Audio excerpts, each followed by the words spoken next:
You have to have a broth. That's the issue. There's no doubt. It can't be cream. I'm a soupier. You are a soupier. If I was to name one man soupier of this area, that's you. You're the master of the soup. I have a dream Yeah. of someday operating an establishment. Uh-huh. Well, you have I have a couple a second dreams. dream. I was going to I have say a we have second one that's dream. well I have a established more where we already have a wholesome- business model. a more wholesome dream that involves a place that is nothing but soup Yeah. and dumplings. Dumplings as well. Oh, God. You love a dumpling. Boy, do I. Interesting. Who wouldn't want to take, for example, think about the possibilities here. Who wouldn't want to take a nice beef barley, but then you can drop a dumpling that's filled with Wagyu short ribs? Here's the thing with the dumpling, can you do a dumpling without some sort of a dipping sauce, though?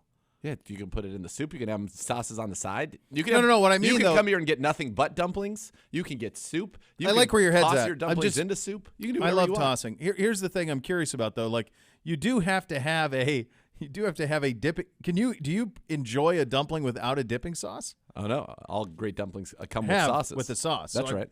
Independently, does the dumpling stand without the sauce? Well, you could listen. I'll give you a dumpling that stands totally independently without a sauce. A soup dumpling. Because just go and do that. You just change the rules of the game. The soup's inside the dumpling. It's in the so dumpling. when you bite in, it's like I'll give you a this. gusher. Why Why couldn't we do that? It's our dumpling place. You're invited. Well, I guess the question is, how do you get the soup in a place and then get it sealed to be cooked? I don't think know, that's but tricky. they've mastered it. There are people who've mastered Maybe the art it's of the soup dumpling. A syringe? I don't know how that would work. I don't know. But why couldn't we do I like where your head's at. For example, a soup dumpling using that as the model that inside has a piece of prime rib, and then you inject into it the au jus. So when you bite into the dumpling, now you're getting prime rib with au jus. I will say this, that there is no delivery mechanism for a food better than a dumpling. That's correct. It's a category unto itself. We're speaking truths on a Thursday. Yeah, on a Thursday. You were already into a Thursday. You've been into I that love for a good while Thursday. now. Whose is this? Who does this? Scotty Monaco, the Monica, Big Daddy. The Big Daddy drops the Thursday. Yeah, Thursday. I like that.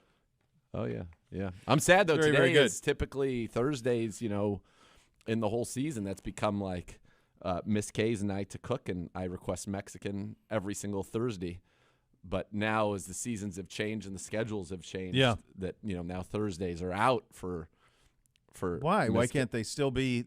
Why don't you just keep it rolling? I've got to get sweet Art Andrea to. Eats everything. She just so far, I haven't been able to get her to love Mexican food.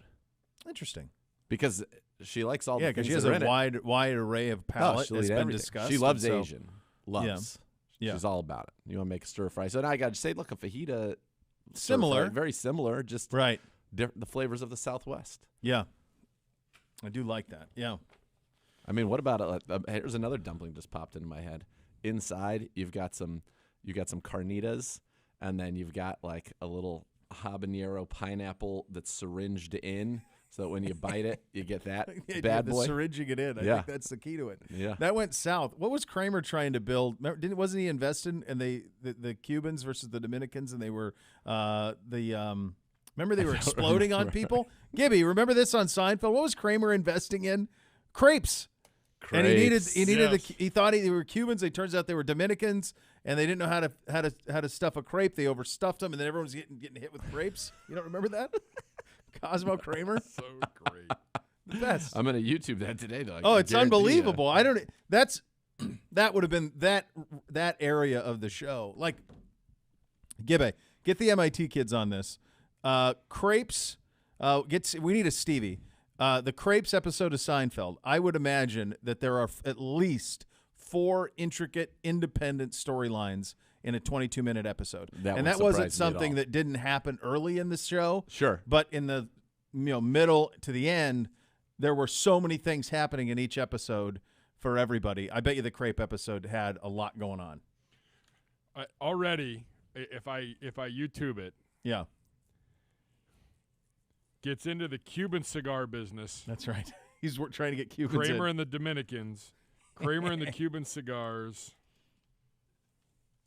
The Izzy Mandelbaum. Oh, Izzy Mandelbaum. Mandelbaum. The Yeah, bridges. I think that's part of Sure. it too. I think that's the same. That's what I'm episode. saying. Yeah, I think there's a sure. lot going on. By the way, Pete the Greek gets it. Said, I'm thinking a nice French onion soup with a prime rib dumpling used to make the broth for the soup. Let's go. I You're love in. it. Yeah. In. Okay, yeah, this Sold. has all of it. So it's the English patient is the episode. Jerry gets back to learn. There's a lot going on here. So it's the 150th, so we're right on this. George and Neil. Neil is dating the beautiful girl, and George is trying to understand how he it's happening. landed her, and then Yeah. he ends up stealing her from Neil. You've got Jerry with the Mandelbaums, which is going on, so that's happening. He's in Florida. Kramer's dealing with the Cubans, with the crepes, and so that happens there. And Elaine is trying to be for the English. They're acting like the English patient. It's the greatest thing ever, and she hates it. Wait, I love is Izzy that Mandelbaum, also by the way. the one where she gets gifted like it's that piece of furniture. It's in a bedroom. It's got your TV in it, but it also has drawers. And No, the Is that a armoire. different one? No, that's Soup Nazi with the armoire. That's because remember he had an armoire. No. Like Kramer's guarding it. Yeah, that's the Soup Nazi Is episode. that the Soup Nazi? Yeah, I'm pretty sure. Yeah, because the Soup Nazi had one, The Puerto and she Ricans was gonna. come and fight him. Yeah, that's right. Yeah, You know what I loved when that's when, amazing. Number one dad. Remember Morty Seinfeld? Number one dad was in that episode. I love when Izzy Mandelbaum said, "If you want to live in a butcher shop, I'm going to treat you like a piece of meat." Yes. Yeah, very very good. Very good. It's fun. Lloyd Bridges. What a Yeah, legend. one of the all timers, certainly an all timer. And both his kids are great. Bo's great, and then the dude.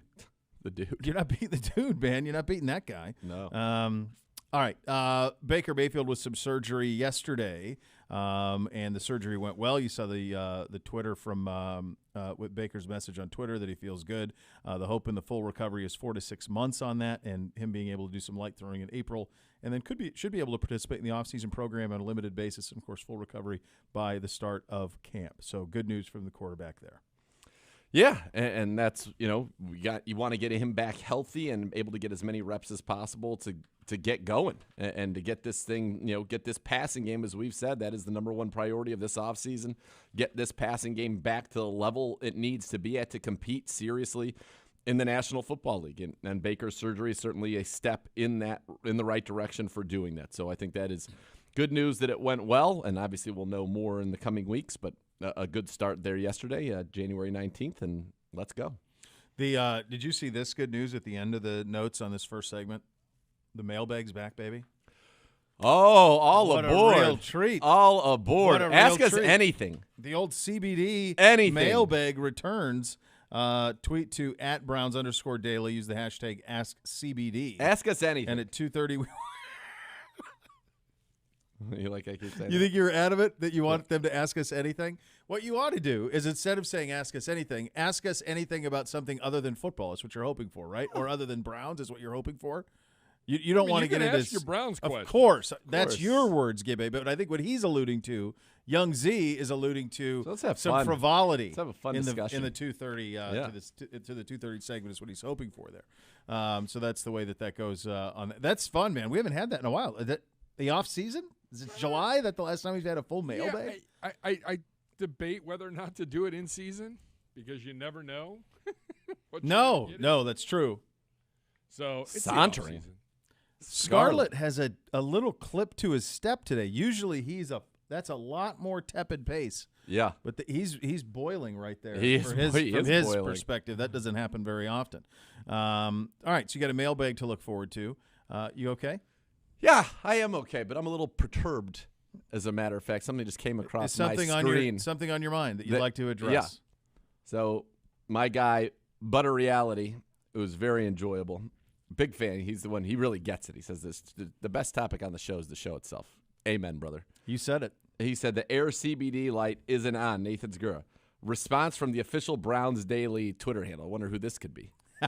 Great job by the, quote, master of the light, Zegura. Well done.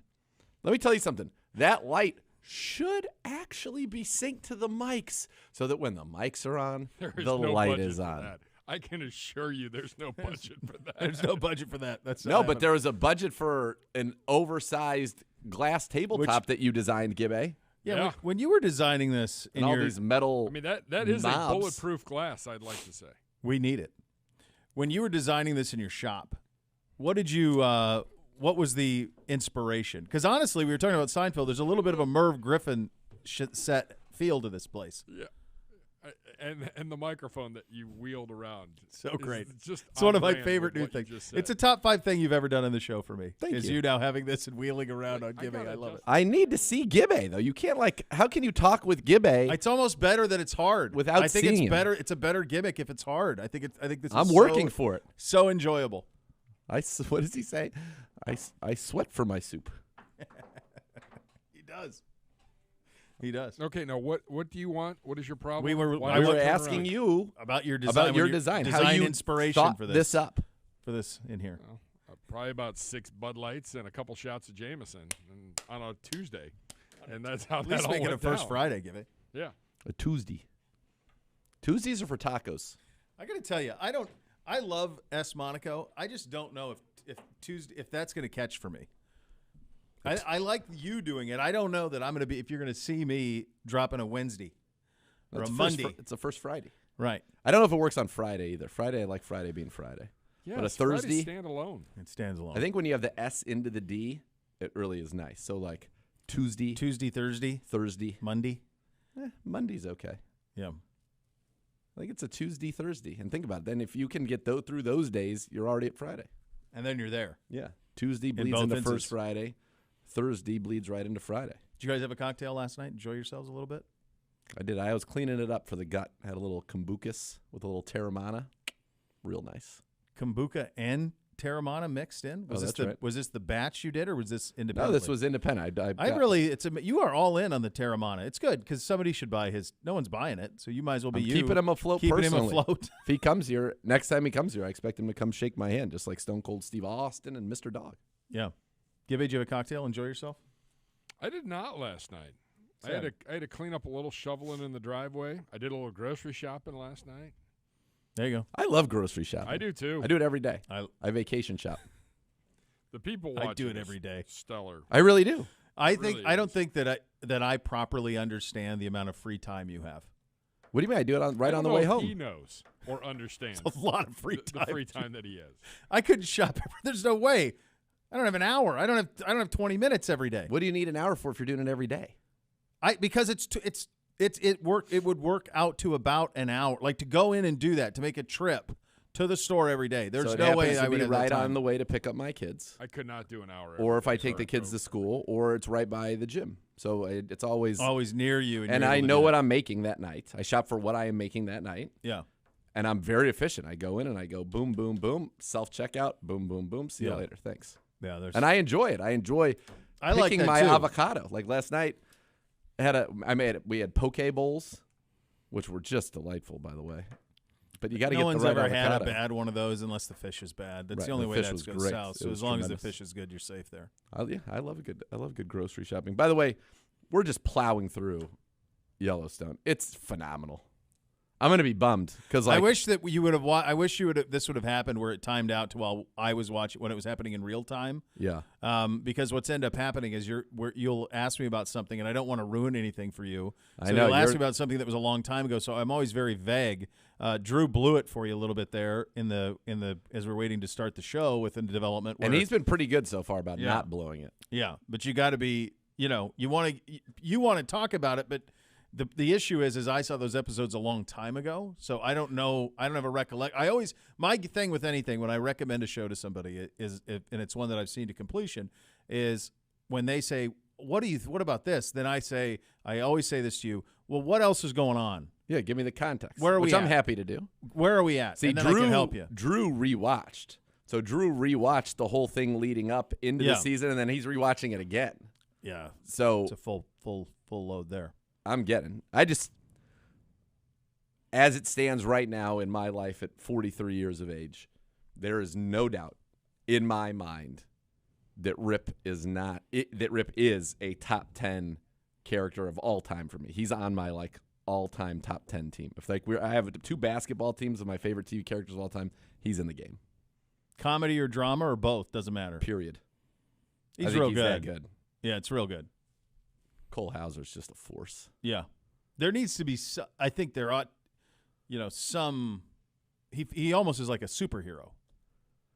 Well, Jack Bauer might be on that court too. Yeah. That'd be a showdown. Yeah, that would be.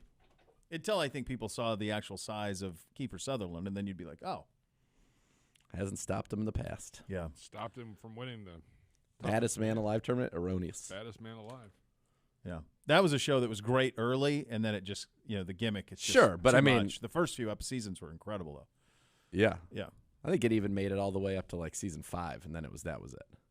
I can't remember how far I got into it, but I definitely I remember watching it early and then late, and then I skipped some. It affected the way I lived for a while because I got like really on edge once it hit like 54 in an hour because Yeah. I'm like, Oh, here we go. here we like, we look at 12:54. Normally you're like, oh, so we're almost. When you're watching 24, you know that all the bad stuff happens from 54 to the end of the hour. That's it. Yeah.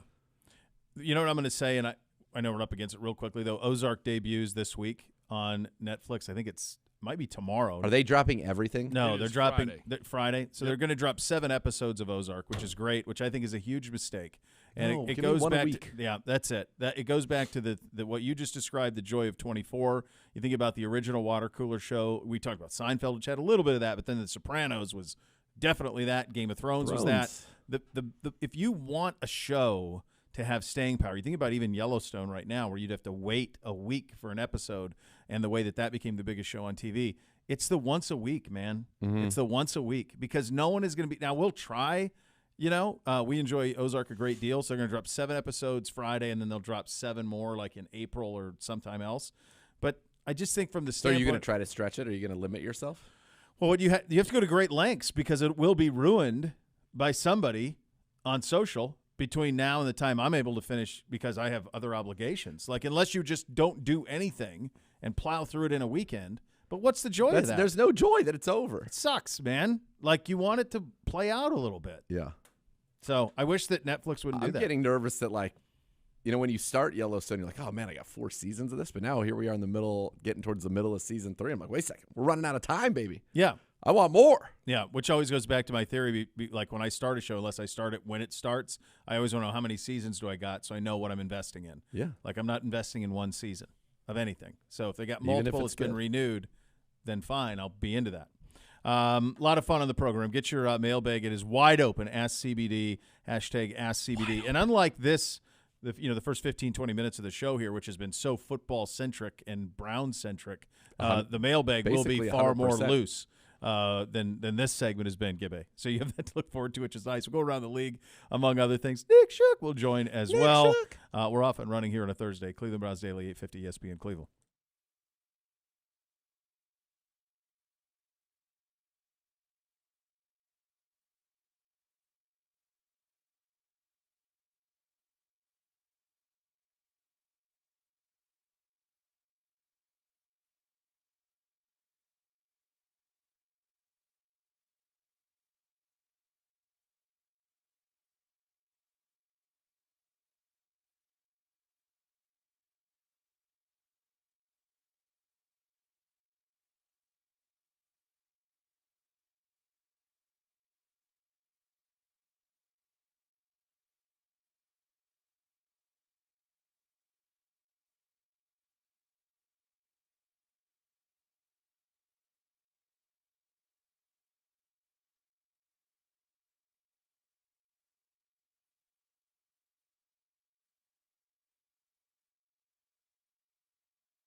Beau here for Char Whiskey Bar and Grill in Rocky River. Enjoy over 300 whiskeys and craft cocktails paired with made-from-scratch menu items. Catch the game of the week at Char Bar. Enjoy date night with craft cocktails or glass of wine. Nice steak. Tough to beat that. Dine in, carry out for brunch, lunch, or dinner. Char hiring multiple positions, including kitchen manager, prep, and line cook. Stop into Char in Rocky River to apply. Support local. Visit Char Whiskey Bar and Grill in Rocky River or at charrockyriver.com. Congratulations, those guys. Indy East 4th opened yesterday, and so that's good downtown, so that's very good. Awesome. Yeah, very good. Rooftop bar this summer, going to be fun. Going to be fun, kids. Interesting news around the league. Right now it's a snow globe out there. I'd love to sit on a rooftop bar under the sun. I mean, what is that? It's in the brochure, I guess. It is in the brochure. So it's not sneaking up on us. Doesn't make it any harder, but it's not sneaking up on us. Very fine print in the brochure. They don't really highlight that. They're not like, hey. I feel like it's on the placard here. I don't know that it's you got to dig for it. I think we know. Interesting stuff coming on at the University of the Michigan football program, and in regard to Jim Harbaugh and returning to the NFL. Bruce Feldman of The Athletic reporting multiple sources inside the Michigan football team believe that if Harbaugh is offered the Raiders job, he would take it. What are the chances that the multiple sources inside the Michigan football program are Jim Harbaugh? Like 90%? Hey, Bruce. Yeah. Look, man, I beat Ohio State. We won the Big Ten. We haven't done that here in a really long time. Probably not going to do it again. Probably not going to do it again. I mean, have you seen other recruiting, Bruce? Maybe put it out there that if the Raiders, or quite frankly, if anyone offers me a job, I'll take it. I'm in. I'll take it. That's how I think that's going. I like that. That was a very good, realistic, dramatic recreation. Vic Taffer, The Athletic, suggests that the Raiders aren't as interested in Harbaugh as perhaps Harbaugh wants the Raiders to be. No kidding. First of all, it can be both. It can be that his NFL career, his coaching career, does not get the credit that it is due, in part because of the way it has ended, in part because of the way it started at Michigan. It can be that. It can also be that his style might be one that might not work in today's NFL as much as it did in that NFL, when he was with the 49ers the first time around. What is not to be, where there is no dispute, is that he doesn't want to be at Michigan anymore. And if he could go coach the NFL, he would. He tried last year. It has been widely reported and known that there's a contract extension on his desk at the University of Michigan to restore much of the pay that he lost when he took the pay cut a year ago after losing to Ohio State yet again. And that all he would have to do to stop this would simply be to sign it and say, I want to be at Michigan. And that'd be the end of it. And he's not. And instead, you're getting this constant push of, please, NFL, come get me. And yet, I have not seen one team that's actually met with him. No. That I'm aware. But would you have to? At least from the NFL side, does the NFL? You see teams that are, they tweet I know out, teams, we have met with so-and-so. I know teams do that, but do you have to do that? No. So that's probably a way for the teams to drive up their social media action and to have the news out there. I think if you met with Harbaugh, that would be clandestine. For example, the Jaguars hired Urban. There was no idea that meeting took place. That was always the place he was going to go, but it wasn't like we've met with Urban Meyer for a head coaching position. So I think it would be the same way if Harbaugh were to leave. I get it. It's a smart – I mean, you're talking about Seinfeld. It's the Seinfeld move. It's the Costanza. Leave high. All right, then. See you later. Yes. That's it. I mean, he's not going to do going better out, than this. The last thing what have you done for me lately? I won the Big Ten for you. We beat Ohio State, and I'm out. Yeah. No, that's it. I mean, that is the straight path for him. And the question of the spots that are open, what makes the most sense for him? Like, what's the best fit? I don't understand this infatuation with the Raiders other than just living in Vegas. It's a weird fit. Iconic brand. I don't think they're a great team. No, and I think if you're the two teams that to me feel like they're want to hit a reset are the Raiders and the Vikings. Both of those teams feel like they want to hit a reset, and everybody else who's needing a quarterback has either hit it or is in the position of, all right, get us a quarterback and then we're ready to go. It seems like the Vikings and the Raiders are both of those two teams are like, you know what? Let's break this down a little bit and start over. Well, and you've seen Jeremy Fowler has talked to executives and was opining on where certain quarterbacks would be, and he thinks that it's possible, certainly, that those guys are on the move, which would speak to what you're talking about. I mean, if I'm Harbaugh, don't you want to go to the Bears? Do you want to be with Justin Fields? I mean, he played there. Right. Another iconic brand. Yeah, they just I mean, I don't know. That seems to be a pretty good spot. You would think that everything that he did with Kaepernick would apply, trying to do the same with Fields, who's a significantly better passer. right? So you've got Vegas. I mean, if you're hard, Denver would obviously be a great place if you think that you can get a quarterback in there. You've got all the talent. I just have a feeling there's no way Denver would hire him just because of their affiliation with Peyton Manning and Manning telling the story of how weird Harbaugh was in the audition with the 49ers. Like Manning going, "What are you doing? Why are you doing this?" But yeah, I mean, Denver's the best job open. The only thing that's tricky about Denver is just the ownership standpoint. Who's going to own that team? But whoever owns it, they're going to have incredible resources at their disposal. And Mahomes is there. And Herbert's there. Yeah, tough division. Very, very tough division. Very tough division. Yeah. But with the playoffs the way they are now, with 7 teams getting in, all you need is a chance at the dance. Right. You know? That's right. What jobs am I missing? I have Vegas, Denver, Chicago, Jacksonville, Giants, Minnesota. Jacksonville. Yeah. Chicago. Did you have Chicago on there? Vegas, Denver, Chicago, Jacksonville, Giants, Minnesota. Houston. That's 7. Yep. Yeah. Houston's not a bad one if you fully believe and are totally okay. Jay, look at Legend. Legend. Love that guy. If you understand, look, we're trading Watson.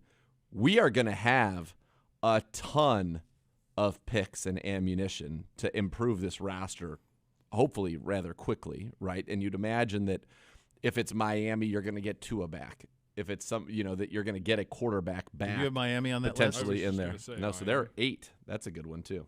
But Houston would be an interesting one if somebody thinks that they can have a young roster. And if you think about all the divisions to get into, that feels like the best division to hop into. Well, I would think Jacksonville's better than Houston, though. Because you have Lawrence. Because you have Lawrence, and you don't know what you're going to have. But and the other problem with Houston is kind of odd ownership. Clearly. But I'm just saying you're going to have in terms of guys in the mix. Resources. I mean, You're going to have a lot of resources. Weird setup. Yeah, and Money Mitch is there. Well, just for that alone, you'd absolutely love to do that, to say the least. Anytime you could associate with Money Mitch. Coming up next, well, that's Nick Shook about this and other things. Coming up next, our great friend Nick Shook of the NFL Network joins us. Coming up next, you listen to Cleveland Browns Daily on 850 ESPN Cleveland.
Beau here for my friends at EOX Vantage. EOX Vantage connects core systems that don't talk, from reporting and analytics, insight, decision-making. Gain a more complete real-time picture of your business. Eliminate Excel nightmares for business processes. Visualize your important data in one place. It's going to help you gain a real-time insight to make data-driven decisions on performance through role-based visualization dashboards. With EOX Vantage, you can benefit from lower overall costs, better alignment between technology and specific business needs, and scalability. Ease of deployment, management as well. EOX Vantage makes your data work smarter to move your business forward. You're about growth. Your software should be too, and with EOX Vantage, your company is going to scale absolutely effortlessly. It's a local presence, a global footprint as well. Check them out, www.eoxvantage.com for more. And with that, we head out on the hotline and I visit with our good buddy, Nick Shook. Oh, what a Nick treat. Shook. Nick Shook. What's up, buddy? How you doing? I'm good, guys. How are you? Yeah, it's snowing. Yeah. He knows. He's aware. Yes, it is. He's well aware. He's well All right, aware. Nick, before we get into reality, I need updates on your Madden Dynasty League. What's going on? Where are you? Have you won another title? Year 3, and I've dropped the ball in 2 straight AFC Championship games. We have a new member who is proven to be a formidable opponent with the Chiefs, but I've gotten him in each of the last 2 regular seasons, so I'm feeling pretty good about my chances going into the playoffs in our 3rd season. So how many people are in this? 14. So you have 14 guys. So, and I'm this is completely naive, clearly, as the asking this question will certainly expose. So when you have 14 teams in the league, does the schedule fill with, do you play computer teams or do you always play a head-to-head? It's a combination. I think this season I played 9 games against human users and then the rest against computer. And I think 7 of my first 9 games are against human opponents, which is quite a test, but really prepares you to then obliterate the computer at this point. So the computer the AI is just not there. It's a win. That's a From win. the computer standpoint, the AI is not there compared to a human. What keeps the computer from matching the human? Because you would think that the AI would be such to where it would be able to dominate you. Why does it not? Well, it's still a challenge at times, depending on your play style. But the big reason is once you get to season 3, 4, 5, we have a lot of savvy general managers in our league. You know, that's a big part of it, is being able to draft and maneuver personnel effectively to really build a strong team. My strength has always been the draft, and after a while, you know, we even had to limit users to only 2 first-round picks. If you had any more than that, then you would get some sort of penalty, because we were just the You can talent fleece the discrepancy computer was in too big trade. by season 4. Yeah. You can get them in trade. But the other thing, too, is that the most challenging part of operating an effective offense in Madden against another person is that the user on defense. So you can have somebody who's a great lurker or a great user with either a middle linebacker, sometimes it's a safety, and they don't have to play by the coverage rules of the game. When you're playing the computer, everybody in that defense is playing their coverage rules. So if you can correctly identify the defense, you know where the holes are going to be, whereas they can realize, oh, my God, I'm in a cover 2 and you're going to be trying to run deep down the middle. You can take your linebacker down, or, oh, they're going to try to get into that hole between the squatting corner and the deep safety. So you can user yourself over there or get in their way or make it look like this guy's covered and know if I bait him here, he's going to throw it over here. When the computer's out there, they have none of that. Don't you think that's the biggest difference? Yeah. That's the key is this guy who plays the Chiefs. I figured out in our second postseason matchup the best way to throw the ball against him is to run a bunch of crossers and force him to choose one. Because if he's going to use himself out of that coverage, well, this guy's going to cross and maybe have a trail behind him. He's going to have to pick one. He got me once where he came back to the trail in time, but more often than not, it's successful. So he plays with a linebacker there, or does he play with Matthew? Yep. He tends to bring Matthew down to the box. And who are you? I'm situational. If you're pounding the flats, I'm going to use the corner and try to attack that or make up that hole, in a cover 2. Yep. Sometimes I'm a linebacker, sit in the middle, and sometimes, I feel like if I'm not getting enough pressure, I'll take control of an edge end, which is a treat. What franchise did you select? I feel like I remember you saying the Bills, but I don't know if that was a different. Oh, I'm iteration. the Browns, baby. The Browns, baby. Let's go. Love it. So did you guys do this one starting with the rosters as they were at the time? We did delay because there was an update coming for scouting, then we got impatient and started. So I think we started game release in August. I think we started in September. So it was basically like week 1 rosters. Okay. Gosh, it's great. It's awesome. And then once you're into it, you don't reflect changes in the NFL rosters. It's those week 1 rosters. They're changing. It's its own universe. And since we've spent 5 minutes talking about this now, anybody who's listening who's interested in joining, know that you can't get the Browns, but you are welcome to join. Yeah. I love that. I think that's great. As for the actual football, what was the biggest takeaway? What jumped out at you week one in the Super Wild Card weekend? I mean, the Bills are super impressive. They've kind of been trending in this direction for the last few weeks, but the matchups, you had to take it with a grain of salt. You beat the Falcons handily at home. That's great. It's the Falcons, but can you do it in the playoffs? And even the Steelers, I think, with the Chiefs and their game, that was kind of an expected result. But the way the Bills handled the Patriots was impressive, just because I think a lot of us expected a closer game than that, and they were firing on all cylinders. And really, it's been an example of them going back to the run, and Brian Dable accepting the fact that he can't put the ball in Josh Allen's hands 50 times a game. He can do it 35 times a game, and it'd be more likely that they're going to get a win out of it. So they were impressive. A lot of it was, I was surprised to see the Cardinals lay down the way they did, and I was a little bit surprised to see the Cowboys come out as flat and unprepared as they did. But now having a few days to let it sink in, it's kind of the reality, and you're preparing to move forward. But I think if I had to pick one, I'd probably be most surprised by the fact that the Cardinals just did not put up a fight against the Rams, and in the way that's going to adjust the scrutiny on Cliff Kingsbury and Kyler Murray going into next year, because this is 2 straight years where we've talked about Kyler Murray being an MVP candidate early in the year, and then the wheels fall off. And last year was because of injury. This year you could say it's a little bit because of injury, but this is now a trend, and there's something that they have to change, and we'll see if they make those changes. You wonder, do they keep going with that? I mean, Kyler's still on the rookie deal. Right. Z and I talked about that earlier in the week. Kyler's on the rookie money. They might not ever be able to put a better team than this around him. There is pressure there, big time. Could be the shock coaching change, I think. Maybe. I don't know. Yeah. You got to consider it. Yeah. You got to at least think about it if you're them. Top of the list. Yeah. All right, Nick Shook, we were talking about this yesterday. The Bengals are so fun to watch, and that game, yes, it ended up being closer than perhaps it should have been, but that's a fun team to watch. Joe Burrow, very good for me to say. He reminds a new age Joe Cool, and he's got to win 4 Super Bowls to really be Joe Cool in truth. But should we be saying, yep, they're pencil them into the AFC Championship game, or are we overlooking the number 1 seed, the Tennessee Titans? I think anytime you pencil in the team that's below the number 1 seed to reach the AFC Championship game, you're overlooking them. The big question, of course, as we all know with the Titans, is Derrick Henry. Is he going to be able to play? And if he comes back, at what percentage is he? 80% of Derrick Henry is pretty darn good still. But you don't know exactly what you're going to get out of him. And putting the ball in Ryan Tannehill's hands has not always proven to be successful. And against the Bengals defense, it's not the most opportunistic defense, but is fairly consistent. That could spell trouble. I think it really comes down to the Bengals offense. And like you said, Joe Burrow, man, I mean, you and I have talked about this, I think, since week 2 of the 2020 season. Yeah. Just how he looked like that Thursday night game at First Energy Stadium, and he just looked like the real deal even then. And I love the Montana comparison, especially after that touchdown pass that, may or may not have come with an errant whistle. That looked just like the catch to Dwight Clark. I mean, it looked just like it with the fading pass going toward the sideline, getting the guy in the back of the end zone. Just the latest in what I think is going to be a fantastic career, something that the Browns are going to have to deal with for the next decade plus. But I'm not penciling them in. I did pick them to win over the Titans just because I don't trust the Titans. But what I do trust in the Titans is their defense. The question is can they get after Joe Burrow? He was sacked a lot this year. Yep. And the Titans are the only team in the league with 3 players with 8+ sacks: Harold Landry, Danico Autry, and Jeffrey Simmons. So that's going to be quite a challenge, as is Kevin Byard on the back end of the defense.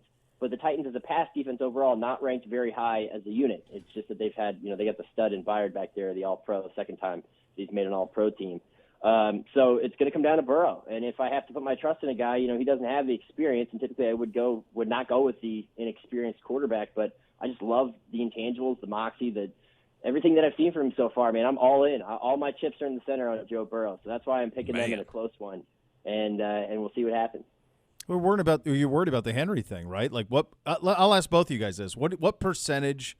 Derrick Henry had an interesting comment yesterday. So it was his first contact, and he said, I haven't ran really in 2.5 months, and so he's trying to get. What percentage of him is necessary for Tennessee to have a chance? 70%. Was it 75? Yeah. Yeah. I mean, I agree with you. It's a significant, though, right, Chuck? Yes. I mean, it's significant. That's a big He number. can't just be a decoy, play 10, 15 plays. It's got to be more than that. Well, that and getting his feet under him, too, because, I'm sure each of you have probably suffered some sort of injury that's laid you up for a while, and when you come back, it's different. Just getting back into that type of movement is different. If he's only got a few days, I can't expect him to be near that 100% or to handle the workload that he's been so notorious for. I mean, the guy was averaging 27 carries a game. He led the league in carries per game, yards per game, total yards when he got hurt. And that's a massive workload that you can't just suddenly thrust on his shoulders. So their offense is not going to just suddenly go back to what it was at that time. The good thing for them is that they've found ways to win games without him. It just hasn't been as impressive or as convincing. So it does rely very much on him. Are they capable of winning in other ways? Yeah. But if he's 50% of him, then yeah, that might shift in the Bengals' favor. It's going to be an interesting one. Now, you mentioned, Nick Shook, that Joe Burrow is going to be here and somebody the Browns have to contend with for a very long time. And obviously, we know this Browns season did not end the way it wants to and the way that we've kind of described it on this show, in terms of things that are the offseason priorities. Number one, fixing this passing game. Two, bringing back Clowney. And now you probably could add, the interior of the defensive line with some of the things that have happened there. How do you see this Browns team this season, heading into this offseason, and what if you're sitting in Andrew Berry's chair, what are you trying to do to get this team back to the playoffs where Joe Burrow is? It's crazy because I think their biggest weakness, you could say receiver, but I mean, that kind of happened in the middle of the season. The biggest weakness on paper going into the season and kind of throughout, was probably linebacker. I love JOK, but he's not all three guys. I liked what you got out of Anthony Walker at times, but I still think that you need to add to that group. And like you said, you got to bring Clowney back. You got to now reinforce the interior defensive line. So I think you're going to, even though as well as the defense played, especially down the stretch, I think you're still going to have to kind of focus on some additions there. But number one atop the list has got to be receiver in a class that's very deep at the position. I personally would target one of the two kids from Ohio State. I know there are some other players as well that other people are very fond of. I like Chris Olave. I think Chris Olave could be there at 13 for the Browns. Are they willing to spend a first-round pick on a receiver? Maybe. We'll see. But I think that those are probably the top two areas because, I mean, you think about it, your offensive line's pretty much intact, provided Jack Conklin comes back healthy and everything else. You got a strong tight end core. You got good running backs. Quarterback is what it is at this point. We'll see what happens, going into 2022. So I think if you analyze those areas, those are the two biggest needs. You need a pass catcher to put alongside Jarvis Landry. You need more development from Anthony Schwartz and Donovan Peoples-Jones, that sort of thing. But I think you have to add another piece, and I think that spending your first-round pick might be the best way to go about it. It's interesting when you think all that's happened in a year, guys. You think about coming out of last season, Burrow, catastrophic knee injury. You don't know what that's going to look like coming into this year. They had a high pick. A lot of people wanted to take Penei Sewell. They zagged, and they took Chase. That was clearly the right choice. You think about Baltimore last year going, okay, well, they're loaded up for another run at this thing. Lamar's coming back. Now another uncertain year for Lamar, a lot of injuries. Pittsburgh, I mean, it feels like Mason Rudolph, for crying out loud, because there just aren't that many options around it. I can't imagine they do that. But in the meantime, the Bengals are sitting at the top of this thing, and I agree with you. Like, if you got Burrow for the next decade, everyone else is going to have to deal with that. This is a monster year for the other three teams in this division. This offseason, you want to talk about the decisions that are going to have to be made here in Berea, the decisions that are going to be made in Pittsburgh, the decisions that are going to be made in Baltimore. Baltimore, I'm sure, is less because they're basically saying, look, everything that could go wrong did. Let's get healthy and see what this looks like. But Pittsburgh and then right here in Cleveland, we've got big decisions that have to be made, Shook. I mean, this is you think about where you were a year ago, where you are now, be hard to convince you if you go back a year ago to think you'd be here now. Yeah, I mean, it makes people like me who are tasked with picking how the division's going to shake out before the season look like an idiot. When the team that you picked to finish last ends up winning the division before the final week of the season. But that's the way this game goes sometimes. From one year to the next, the same could be the same story for the Bengals next year, where they're, you got a lot of production out of a defense that was an assembly of parts that, were brought in the offseason. You had some guys there, but a lot, Trey Hendrickson, Chidobe Awuzie, Mike Hilton, you can keep going down the list, all guys that they added in the offseason, and all kind of came together at the right time. Their core on the offensive side seems to be intact, but their offensive line could still be better. There's just so many moving parts. It's what makes this game so intriguing, and the offseason almost as important as the regular season, especially from a perspective like us in the media, where it's like, we're covering this just as hard as we cover the regular season because this is just as important in assembling a 22-11 on each side of the ball. And so it's just not certain when it you can't guarantee that the Bengals will come out and win the division again. And you can't guarantee that the Ravens will, just get healthy and everything will be fine. What you can guarantee is that the Steelers have to make a decision at quarterback, like you said. Is Mason Rudolph the guy? He's got experience, but I don't know if that's necessarily the plan A. It might just be the fallback. Does Mike Tomlin think he can get something out of Dwayne Haskins? Do the Steelers have eyes for Pitt star Kenny Pickett, who's very familiar, shares the training complex the University of Pittsburgh does with the Steelers? There's a number of directions that they can go in.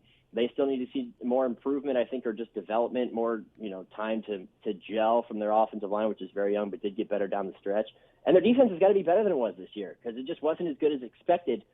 T.J. Watt obviously had a great year, but there are areas that they can improve elsewhere. So it's very fluid. It's what makes it super entertaining, and this is going to be another division. I mean, you look at the standings, and it'll tell you everything you know. It's going to be really hard to pick next year because they were so tightly packed, and it just depends on the offseason. It's going to be another tough year in the AFC North because I think it's going to be some good football teams once again, and the Steelers, as you mentioned, with that big decision at quarterback. Talking with Nick Shook. All right, Shook, this weekend, some great games. Chiefs, Bills, Niners, Packers, Rams, Bucks. We already talked about Cincinnati, Tennessee. Let's go to the NFC, and you talk about the Niners, who have that nice win. They played some nice games down the stretch. They've got Debo, who is maybe as important as any non-quarterback in the league right now on the offensive side. What do you make of that game and Rodgers and the Packers, the number one seed in the NFC? It's funny because last time they met in this situation, the Niners rolled, but that Niners team was different than this one. And then the last time they met in the regular season, the Packers, snuck one out at the end with a patented Rodgers drive to get him into field goal range, and Mason Crosby hits the game winner. And even that 49ers team was different than this team now. So, they changed their style a little bit with incorporating Deebo Samuel into the rushing attack and kind of, making themselves a little more unpredictable. Kyle Shanahan, I think, has done another masterful job of coaching down the stretch. They're hot right now. So it's kind of the team that, we can identify 5-6 teams. That's the team that nobody wants to play. I think the 49ers right now are the team that nobody wants to play, at least in the NFC side, if not the entire league. So I think it's going to be closer than expected, but at the same time, there's some about this Packers team. And I don't know if it's, their defense has been better at times. It's been a little volatile, but for the most part, they've come up in the clutch. I think about Rasul Douglas and his tendency to just make key interceptions in the important moments late in games. I have a feeling that it's going to be one of those situations where the Packers have a slim lead. The Niners got the ball. Jimmy Garoppolo is driving, and who does he target? Rasul Douglas. He picks him off. That seals the game for the Packers. I think it's going to be one of those types of games, though. I don't think it's going to be lopsided in one direction or the other. Two good teams playing good football, one probably with a little bit more talent than the other, and two good coaches, young, the face of the future of the NFL, if not the present. It should be a really good matchup. Yeah, it's fun. It's a fun weekend. I mean, the Saturday night's great. 8:30's late for me, so that's a little. I wish it wasn't so late. Sunday's incredible. The 6:30 for Chiefs Bills is absolutely awesome, and Rams and Bucks, which I think it's a tough matchup.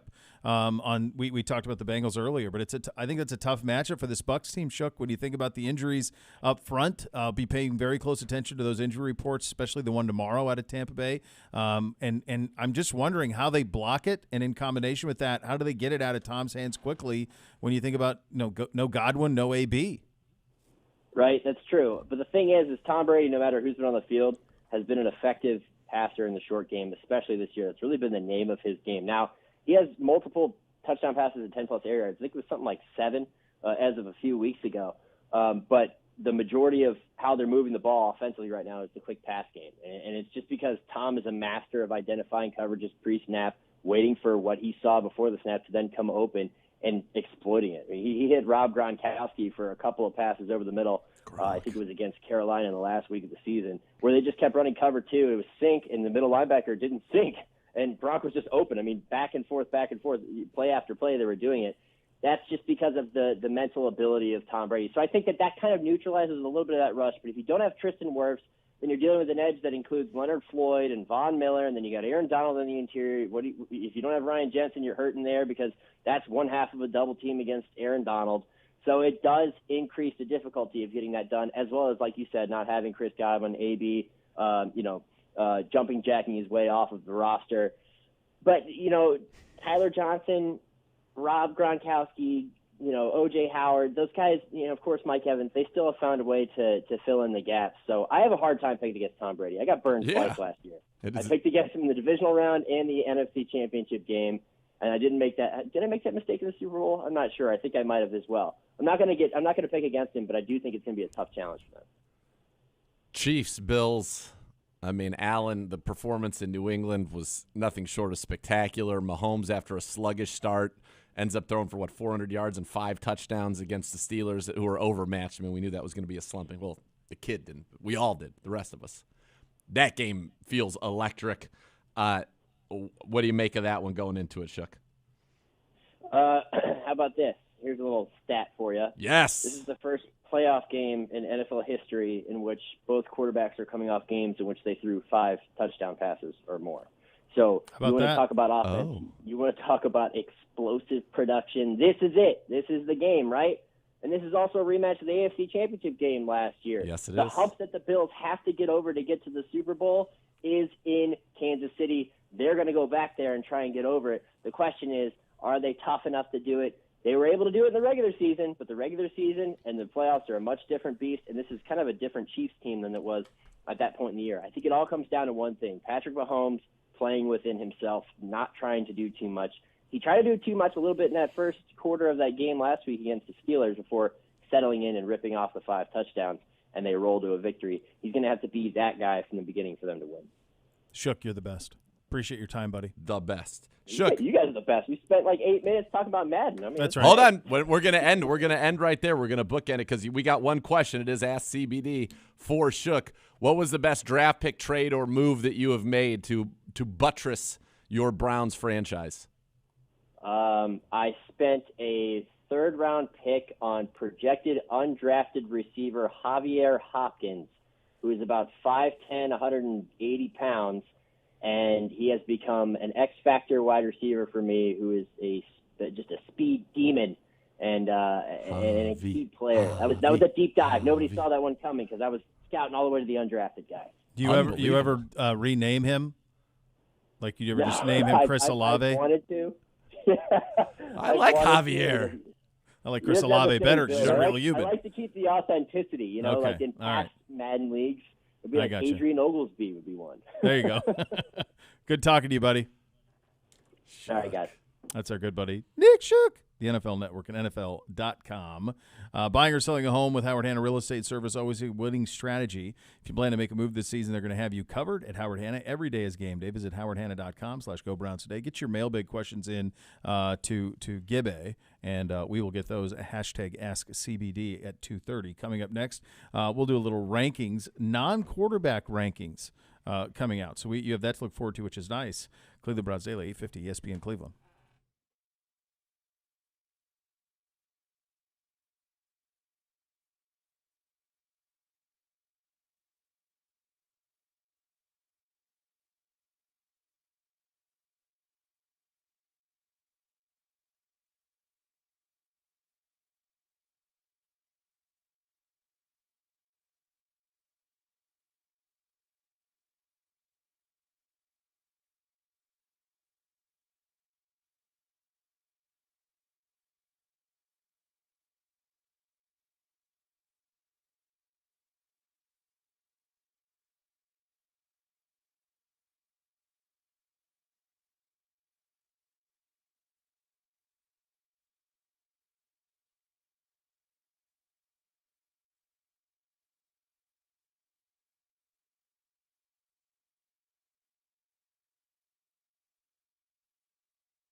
Gambling without limits on how much you're going to wager, how long you'll play. It's like a football team going into a game without a game plan. It's probably going to end up in a loss, so always set limits before you bet, and you can get more tips like this at keepitfunohio.com. Last week, Gibby asked us to rank the quarterbacks left in this year's postseason based on our confidence in them to win one game.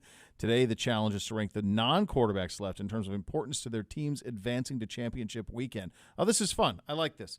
By the way, get your mailbag questions in to Gibby at Browns_daily. Use the hashtag AskCBD.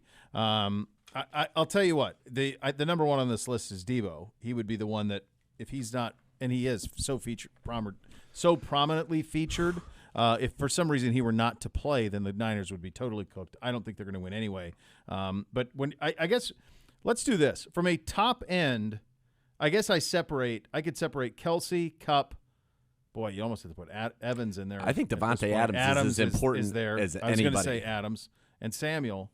And those guys are all critical. Like, can the Titans win without A.J. Brown? Yeah, for sure. Yes. Yeah, for sure they can. Can the Bengals win if they don't get anything from Mixon?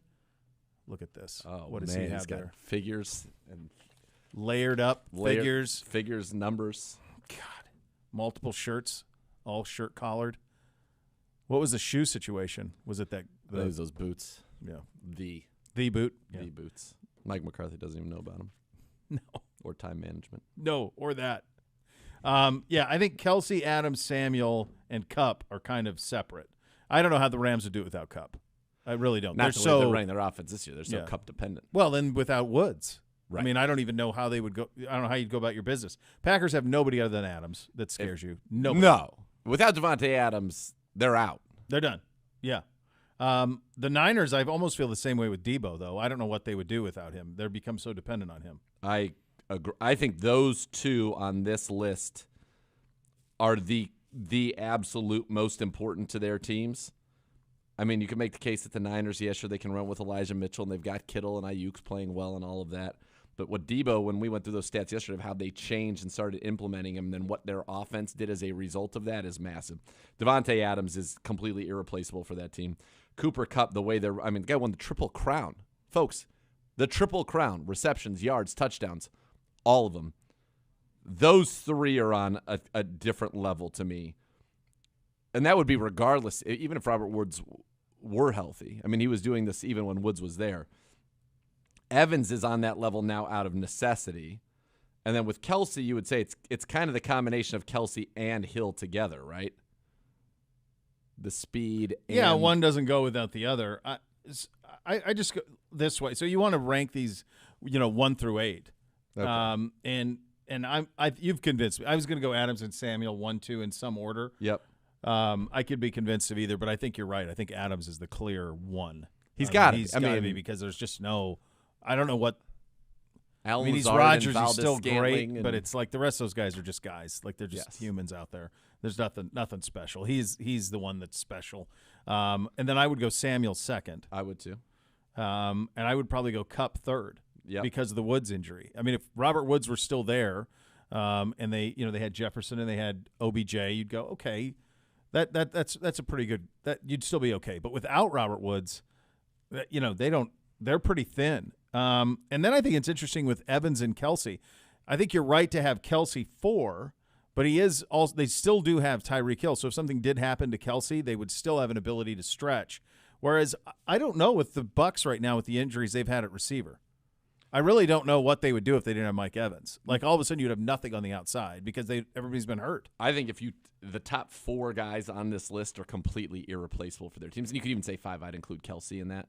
Yeah. Like I think the Bengals could still win without Joe Mixon, even though he's a terrific player. Yeah. Titans, same with A.J. Brown. Then Singletary, God bless Gibbe for putting him on this list. I think it's because Singletary made Gibbe look so smart down in Florida. Made he look so smart down in Florida, Gibbe. Well, it's one of those that I was looking at things like I could put Jamar Chase on, but do they need Joe Mixon to get the running game? Like their success down the stretch was because they ran the football. Isn't it matchup dependent though? Yeah. Because I would argue this weekend they would be far worse shape without Chase than Mixon. Because I think the way they're going to beat Tennessee is going to be to throw the ball down the field over and over. I mean, I think Burrow could throw it 40 times. So I think they'll stay aggressive. If I put Jamar Chase in, which I originally had over Joe Mixon, where would you put him? Well, then I think that goes up because of matchup. because he unlocks everything with them deep. His threat is so immense that for you to deal with it from a Tennessee perspective, it's going to be an incredible priority for them. And, I think that you could do the same with Diggs with the Bills. Yeah. Like, I think Diggs is that way. Again, it's matchup, right? You got to have the matchup. How are they going to keep up with Kansas City? They can't without Diggs. It will be interesting to see if they try to use this newfound success of Singletary, Josh Allen, and keep them off the field. But, yes, you've got to be able to throw the ball down the field to Diggs. Dawson Knox coming off of a monster game and had, quite frankly, a very nice season. Their tight end. I think he had 2 touchdowns last week, if I'm not mistaken, was the leading receiver on the team. All right. They've got some weapons. But listen, Devin Singletary is right now doing backflips to be included on this list. So you've done something nice today, Gibbe. Well, I know where your head's at. They've it. turned since he's been able to run it. So that's 80 changed plus for them. in 4 of the last 5 games. Yeah, that's made them I guess the thing that's tricky is you say you take a guy out. Like if you took the most important non-quarterback for all of these teams for this weekend, and Jamar Chase is on the list because he's got to have 120 yards. There's no way they win without him doing that. Let's do this then. I'm no longer nice. I'll say this. I don't know that he has to have 120 yards for them to win because his presence could allow Higgins to have 120 this week. Because it does feel like, if you notice, Higgins was having some monster games, and all of a sudden, and when Chase was kind of in his lull, and now Chase is monster, and Higgins had, 10 yards in that game? Yeah, not much. Yeah. Not much, and he hasn't had much in a couple. But, yeah, he's needed on the field without question. And that's the reason why I put A.J. Brown on the list was I fully expect Cincinnati to go after Derrick Henry. But if I left Derrick Henry in, is Derrick Henry one of the top 4? I don't think the Tennessee Titans can beat the Bengals without being incredibly successful on the ground.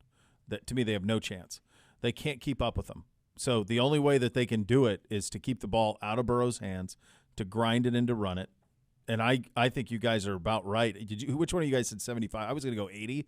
I think 80% of Derrick Henry is going to be required because I don't know if otherwise they can have that type of success. Agreed. And I think that they have to have. And by the way, I think they'll get it. I think Derrick Henry will play well in this game. And I think there's a little bit of sandbagging going on in Tennessee about how effective he'll be and all of that. My guess is he plays very well. But I think they need him to. I think he's a necessity. I think he's necessary for Tennessee to beat Cincinnati. They're going to have to run it. And so whether if Henry's not in the mix, then I think Tennessee's got no shot. I would agree. So all right, so the presence, Ryan Tannehill with both A.J. Brown and Julio on the field is as effective as anybody in the league when he's got all 3 of those on the field. His quarterback efficiency, courtesy of Cleve TA, his success rate was 53%, which would have been the number 1 quarterback in the league over the course of a full season. So Derrick Henry is massively important, but it's all of them having all of their weapons. That's the National Football League. Mm-hmm. You're talking about in a case, though, here where Devontae Adams is a one-man wrecking crew.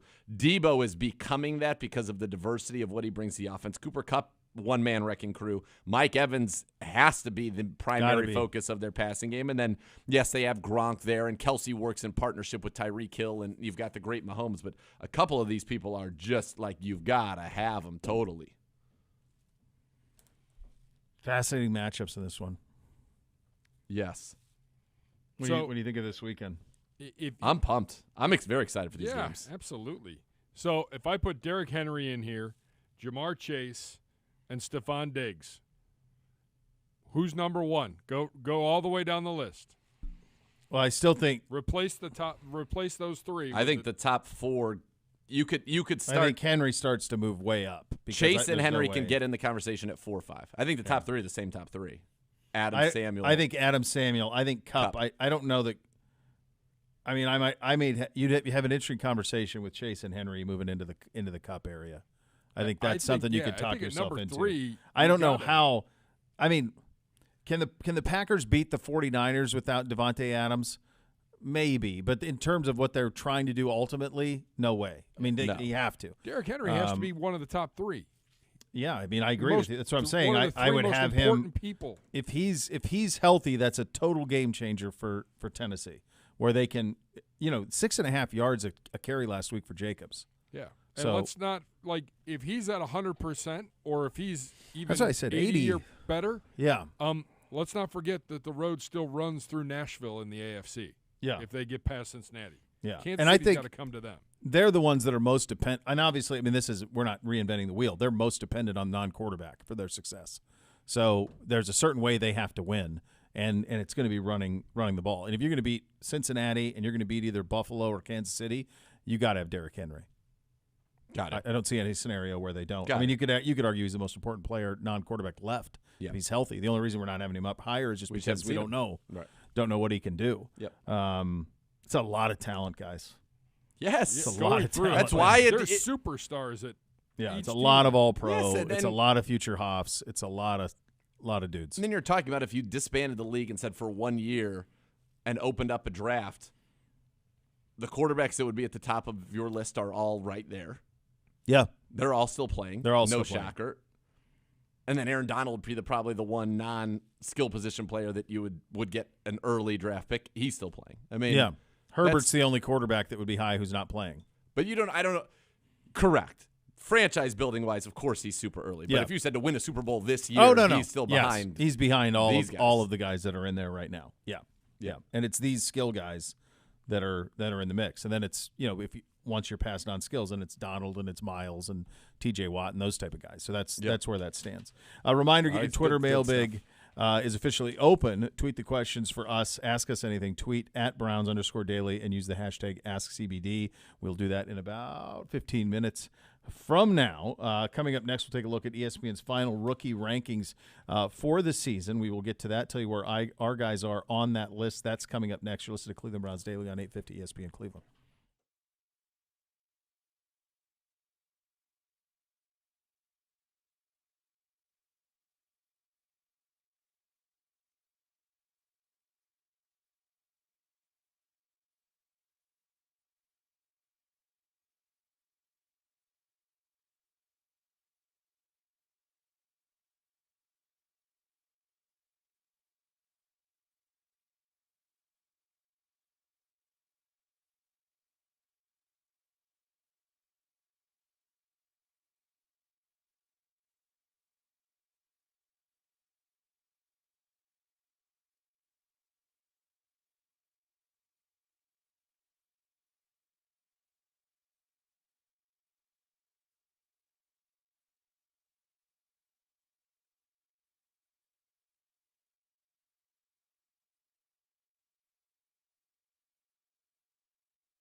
Outside, when a nice hot bath, or shower feel amazing, why not transform your bathroom into a custom bath? It's going to feel like a spa. Let the Bath Authority make this a reality for you, and they can do it at a fraction of the cost of the competitors. The Bath Authority is Cleveland's premier bath and shower remodeler with expert factory-trained installers. Call now for $500 off your next custom bath or shower remodel. Call 216-220-8399 or go to thebathauthority.com, where affordability meets quality. Largest selection of bath projects, all made in the United States.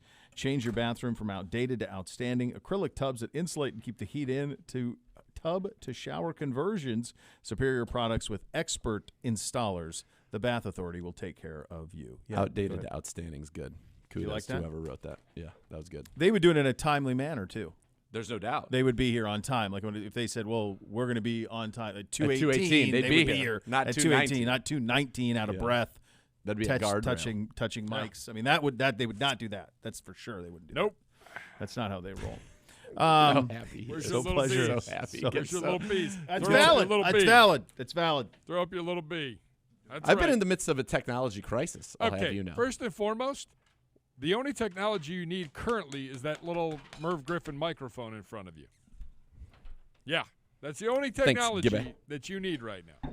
Is it because this is the behavior of this is Big Venus over there right now? Clearly, He's gonna find it. It doesn't happen often. That's the thing. That's why it's taken It was so so long. far because it packed doesn't away. exist. I don't 'cause we know if a it's small false. B has ever. It's false. I don't know if a small B has not real. ever been used. It's certainly We've not never used- applicable. I have a technology emergency. Well, your laptop's working just fine. Uh, Your microphone in front of you is working fine. I don't know This if we've is- ever Down-air used light, these. I think I don't is know if we've fine. I don't know. Did ever you turn used it on them. or off? I don't This think you ever is turned it off actually when an we went to break. iPad. But who's counting? What does that have to do with anything? Thank you. I called it my laptop. I mean, I can't believe this has these. I didn't even know these existed. I wasn't Why sure. would they? Why should they exist? Amazing. This one's up here in permanent display for a good reason. I don't Yes. even know if Gibbe's noticed it. Glorified. Oh, I do. I You've touch seen it it, every yeah. morning. Play like a Like champion. a champion, touch it. That's nice. ESPN. You almost brought that wall down with that. That's not. I thought that That was is not secure. No, that's not secure. Listen, when you get on the Hoffs workout, you can start moving walls. Yeah. Here's from ESPN.com. Final rookie rankings of 2021-2022. 2 Browns make it. Only one is actually in the top 10. That's JOK. Here's how the list was determined. They pulled personnel executives from around the league to get their thoughts, work they were through game tape to make the list. They also include those who just missed the list and a few other names to keep handy in the coming years. And they looked at ESPN stats and information with Seth Walder to pick an under-the-radar rookie to keep your eye on. I'll tell you what, this is a hell of a draft. Yeah. That was a heck of a draft, man, because Parsons is a first-team All-Pro. Wasn't Chase second team? Yes. And he should not be 5th. Like, that's crazy. Yeah, that is pretty crazy. Oh, yeah, I'd rather have Creed Humphrey. No, I wouldn't. Somebody voted. I want to say somebody voted Creed Humphrey for Rookie of the Year. Might have been Peter King. I mean, he had the #1 pass block win rate in the entire NFL. He plays for Kansas City for the uninitiated. That's right. Uninitiated, yeah. Yeah.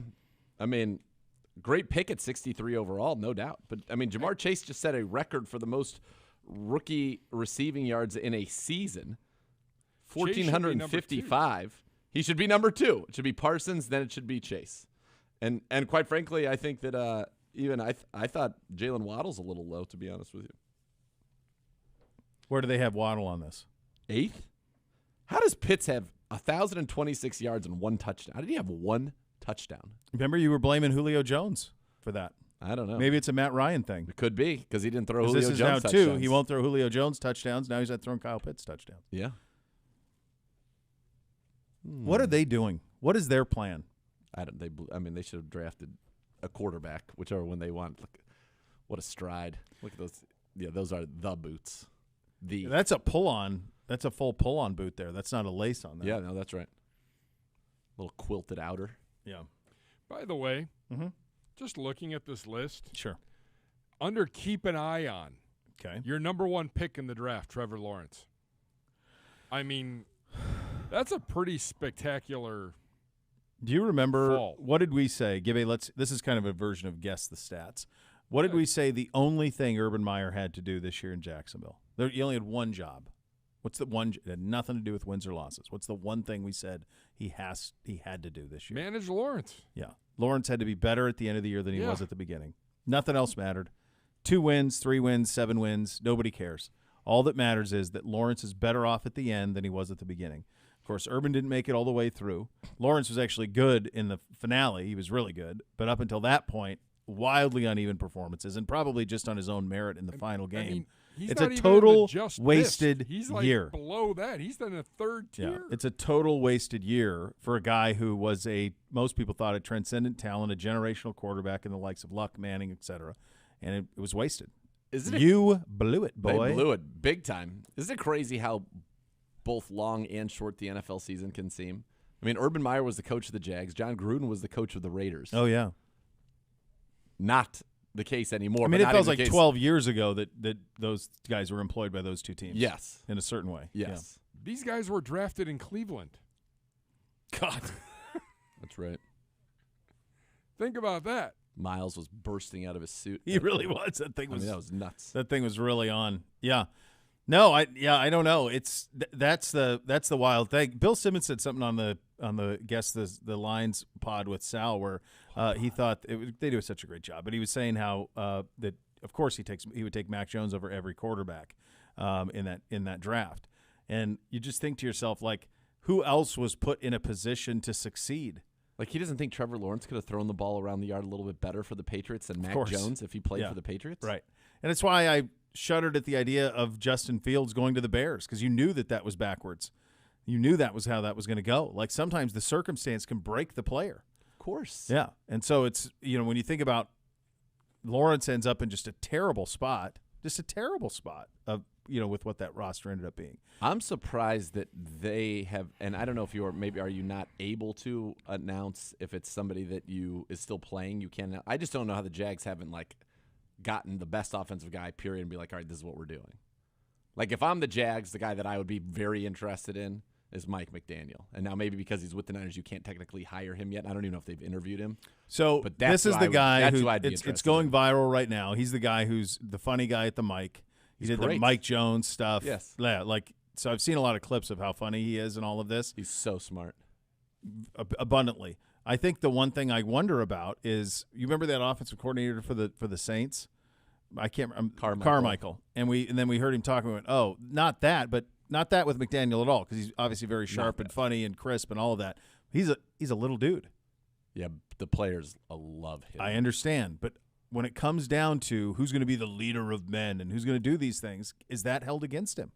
I don't know. I mean, McVay's a little dude. Right, but McVay was even go back, there's that image of him and Kyle and LaFleur with the Redskins that's going around, and he was pretty yoked up. Like, he was all, and he played college football, didn't he? Didn't McVay play at Miami? Yeah, Miami. Yeah. So I don't think, did McDaniel? I don't think Mike McDaniel. If he did, it would have been I think he went to Yale. I mean, he went Ivy. But I think he's real little, isn't he? He's thin, yeah. But he's got swag. I know he's got swag. He's funny. I'm just saying, sometimes it's Neanderthal that wins out, and we see it. Unfortunately, that's part of it. No, I like him too. I think, and he's very, very bright. I don't know how they could. Wouldn't they have had to hire him before? There was a window where they could hire him, but can they hire him now? Well, he's still alive. I understand. That's what I'm saying. Can they make that hire now? Because there was a time when those guys could interview. Didn't that change this year? He's done interviews. I know that. I just think that the hiring, maybe the announcement of a hiring, because nobody's announced a hiring. If it's a coach still going, maybe they can't be announced until into the season. You know what I'm saying? Yeah, could be. It is stunning that it's January 20th and we don't have at least one new head coach. That's what I'm saying. Yeah. This is where Stevie! He's in North Dakota. What an interesting path. So he goes to Yale. No, he did not play. He grew up with a comedian, Dan Soder, in Denver. McDaniel did. He's at Yale, earned a degree in history. How did he get to the NFL? With Kyle. I mean, I understand that. I mean, he was with the Broncos, hired him in 2005. But I wonder what got him. Was Mike Shanahan with Mike there? was there. Yep. What got him? How do you go from history to get a degree at Yale to starting on the ground floor with the Denver Broncos 16 years ago? Great question. I mean, that's a fascinating pull on that, on where that goes. So All right, that's something we'll ponder. So they're allowing head coaching. They started with 2 weeks to go for open ones, but they haven't. I don't know when they're able to actually hire them. It must be anytime. I don't know. I know it's different this year, but I am surprised that there hasn't been something done. It's almost like they've all agreed to wait. We'll wait until after we get through. I don't know. There's no hurry. I mean, you got a long time for free agency. The combine's not anytime soon. Go ahead, Gibbe. So McDaniel is as unique as they come in the NFL. Yale-educated former Broncos ball boy in Denver, who got his first big NFL break from then Denver head coach Mike Shanahan, who brought McDaniel on as an intern in 2005. There it is. McDaniel followed Kubiak to Houston, but struggles with alcohol derailed his career. Wow. Shanahan, who was then hired to coach the Washington football team through McDaniel's career, a lifeline in 2011, bringing him back to the NFL as an offensive assistant and then later as a wide receiver coach. And he was our receiver coach in 2014. Correct. Oh, so you knew him well. Yeah, I knew him well. And so McDaniel gave up drinking, it says, in 2016, and his career took off with sobriety. So McDaniel was our receiver coach that year. Kyle was the coordinator. And then LaFleur's brother, Mike, he's at the Jets, right? Mike was the offensive, coaching assistant or offensive intern, basically. Yeah. And he is now the OC with – so when Kyle was running the Niners last season, when both McDaniel and LaFleur were still there, Kyle was the head coach, obviously, and the play caller. LaFleur was in charge of the passing game. McDaniel was in charge of the running game. Yeah. And then we're kind of OCs, and now he's with Saleh with the Jets, and then McDaniel will be somewhere. But he's blocked those guys from doing things a lot. Like LaFleur was going to go with LaFleur with his brother and blocked. Kyle said we're not having that. Not having that. Yeah. 2 LaFleurs too many. 2 LaFleurs. By the way, he did play wide receiver at Yale. Well, there you go. OBM, Ohio Business Machine, preferred computer provider, your Cleveland Browns. They have all the X's and O's for your office. Call 216-485-2000 or visit ohiobusinessmachines.com. Little Ask CBD coming your way, coming up next. You'll listen to Cleveland Browns Daily on 850 ESPN Cleveland. What does that mean? You're down.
Waste Recycling, family owned and operated. Whether you join them as a customer or as an employee, you'll become part of the family. Visit Rumpke.com to learn more. The mailbag returns. Yeah, you're on. Mailbag. Hello, Gibby. Like that? Give it. I couldn't get a demerit today. Right, and because there's no on-air light, you needed to tap. I mean, I don't know if the on-air light's gone off in a commercial break. It doesn't because it's not linked to the mics. Well, I mean, maybe this person in charge of that should be handling that a little better. Just throwing it out there. I'm not sure what you just said means what you think it means, because what I heard was the person in charge, which is you, the head honcho, should be getting these things connected. Hey, I built the table. You got to work around. You gotta- perfection. No, we are trying to work around. You're saying, I think you're doing a poor job. how can I make You're your just- jobs? I built the table. How can I make your jobs? You whittled it from one piece of wood. Got a woodworking set. Yeah. that somehow could How cut can I make their plexiglass. jobs a little tougher? I was with, I can't even say his name because he does fine craftsmanship, and that would be disrespecting him. Okay. Drew Davidson, by the way. He does that. What can he do? Hold on. I saw him No, he's striding got- around he's in got like boots. a company. He's got a a Renaissance company? man. Yeah. He You also know has- who he is? He's you guys ever watch Parks and Rec? He's Ron Swanson. Yes, that's exactly. That's who right. Drew is. He's That's Ron exactly right. Swanson. This I think isn't he hard. would take that with. That would be a tremendous compliment to him. He would? Yeah, Yeah. I think so. On Instagram, Forest City Joinery. I love it. Small-scale woodworking shop based out of Cleveland. Specialized in cutting boards, butcher blocks, charcuterie boards, and more. I might have to. I love purchase it. One of those. He's built tables like there's tables on here. What about his food one, like Drew Bites by Drew or something like Bites that? by Drew is also a Yeah. good one. The man. Why doesn't he does a put them all lot. in one place? Because what are you coming for? You coming for tables? You coming for food? I'm coming for Drew. Bites by Drew. This If you're started the as a parody brains food blog, and behind now Team I'm in too Zissou, deep. if she's the brains behind Team Zissou, what are you? I'm the Zissou. He is the Zissou. That's it. It's not hard. It's not hard. No. No. No, that's it. How you doing, Gibby? Hey man, it's Thursday. It's only Yeah. day 2 of the week for me. Yeah. Tomorrow's day 3. I was We're gonna into the say. weekend. Yeah, you're doing great, Gibby. Yeah, Thriving. doing just fine. We've got some good questions. All right. Okay. I mean, we Give have the some people. good You ones. got to give the people what they want. Yeah. Nick, maybe a little traveling music underneath. I don't know, something fun. Little Did you circus prep music. him any at all? Did we prep him for this, or No, you just not at all. shoot for Just- the hip? Just throwing it out there. No rush. No rush. We've got a whole segment here. Why don't we? Here's an Ask CBD for Gibby. What would be the perfect traveling music for Ask CBD? Is there a tune I that feel comes like to mind? The music that comes to mind is like the theme song from Cannonball Run. I can't place the theme song from Cannonball Run. No. What is that? What about the mail time from Blues Clues? Guys I having mean, a you real could also. comeback, Steve. Speaking of blues, like you'd have a little Blues Brothers, Sweet Home Chicago. Speaking of the underneath. blues. Let me try and find something. All right, Nick's working on it. Yeah, Nick. you What got about time. the what's the one at in the Sandlot when the kids come to the yard and they throw down the what's that song? You know the one I'm talking about when they throw down the gloves and they're all right. Well, you play ball like Is that a the girl. Western? No, yeah. You remember that when they come up on the bikes, the kids with the fancy uniforms? Our place, our field, 3:00. Remember that one? That tune. That's a I good do one. remember that. I'm that's going to a have to good try tune. and find it, though. Nick, you got time. Don't worry. If you don't All right, find sounds anything good. today, all good. I'll come up with some traveling music for the future for this segment. But as of now, let's get right into the questions. Well, 8 minutes later, sure. Ryan, and Robert's I all apologize relative, to the right. people that have draft questions, but there's a lot right now we don't frankly know. Like, I don't know what the priority should be at 13. I do. Okay, go ahead. No, I don't. Whatever Andrew Berry wants it to be. Yeah. Like This one. Bobby POTUS. POTUS.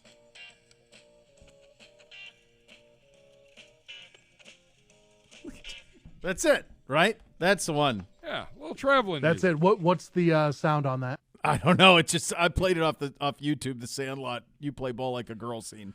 That's it. But that's the tune.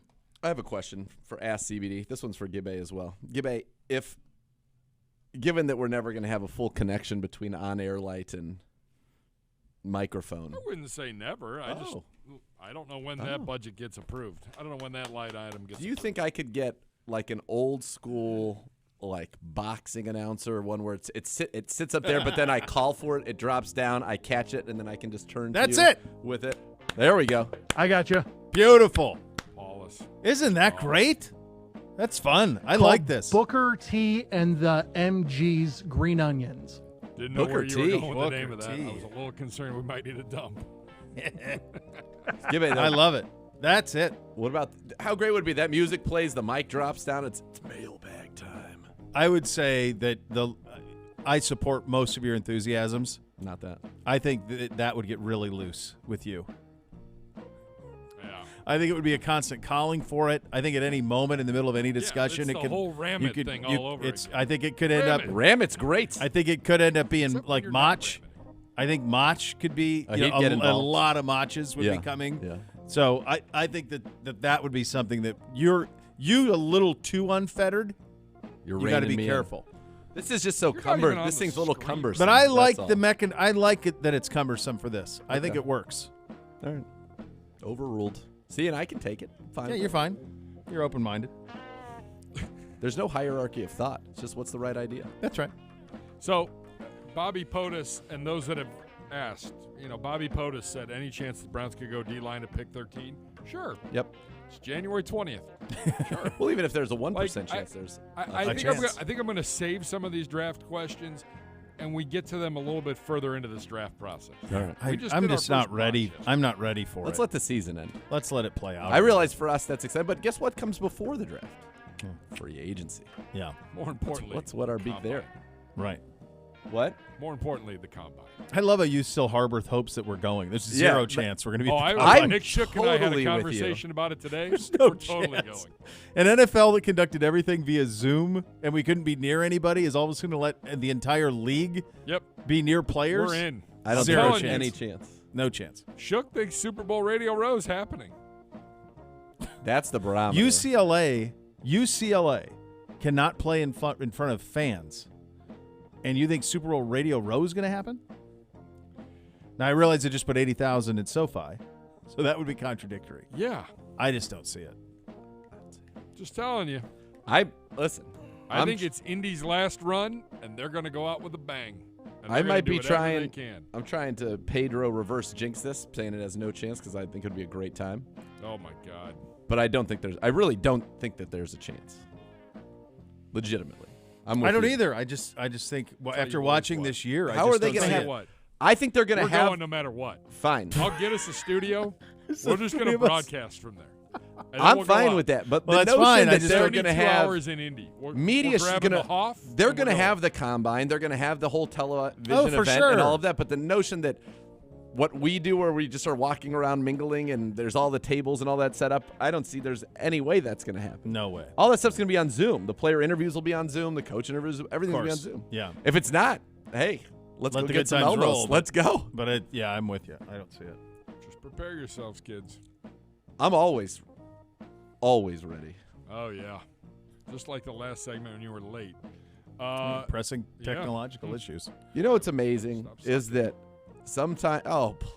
sometimes you make a mistake. Do you think we call back to it every 15 I minutes have a like with laundry delight? list. If No. you would like to hop on, be my guest. We don't- I'm here to build you up. I have nothing to hide. The show is about us together. Nothing. I have nothing to hide. Nothing. Oh. I don't know about that. You want to know where the bodies are buried? Might have had to go back and do a few edits on some post-show. You know, production. my favorite, one of my favorite Gibbies is walk-off name drop Gibby. Oh, at so the end great. of the show when it's like, yeah, maybe had 6 cocktails with Tom Petty one night, and then the end of the show, Yeah. and then we're going Bottle to of that's wine it. with Michael Stipe. and you go, wait, what? What was that? What did you just say?